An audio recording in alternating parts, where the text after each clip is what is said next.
Chapter 33, Sisters. Sisters. "Pick it up," said one sister to the other as the phone rang. When the call ended, she asked, "Who was it?" "It was our neighbor," said her sister. "He said that Jesus came to his house today to eat, and he is coming tomorrow to ours." The two sisters were pleased with the idea of meeting Jesus. "He's our king. How do you think he will dress?" asked one sister to the other. "Like a king, of course. Maybe in white or golden garments," responded the other. "Let's prepare the table for tomorrow." "Let's wear our Sunday's best," they both said. They prepared the table, bathed and dressed. It seemed tomorrow was already at the door. Finally, there was a knock on the door. The two sisters were excited.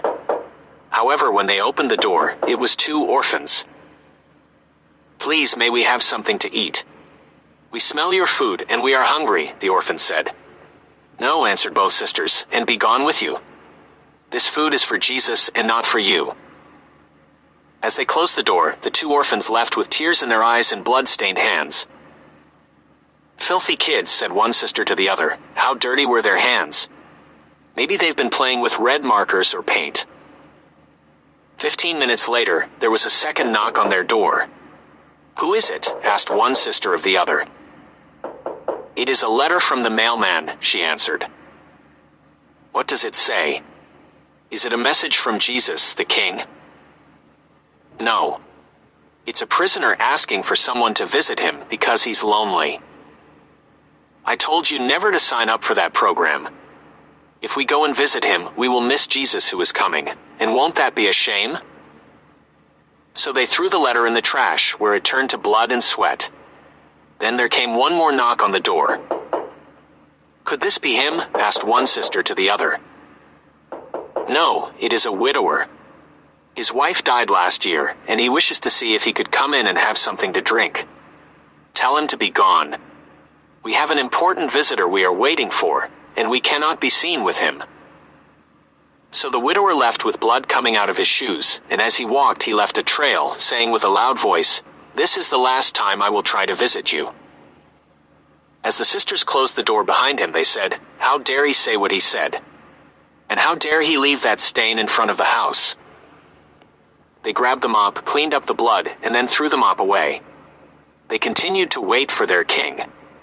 The hours passed, but still Jesus did not arrive. When it was nearly midnight and the food had turned cold, there came a final knock at the door.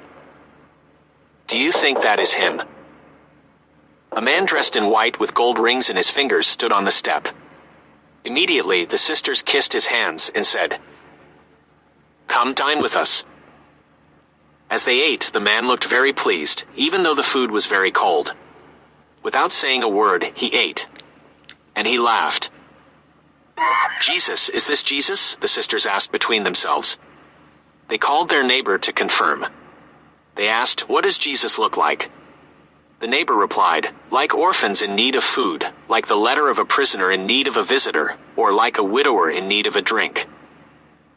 "You are joking," they said. "That's not Jesus. He is with us tonight."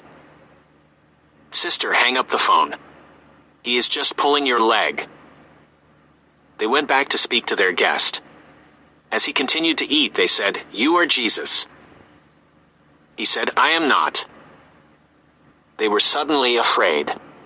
Then the man continued to speak, "When you kicked Jesus out, I came in, and I am taking you both tonight." So this is how the story ends. When you turn Jesus away, you welcome the devil in.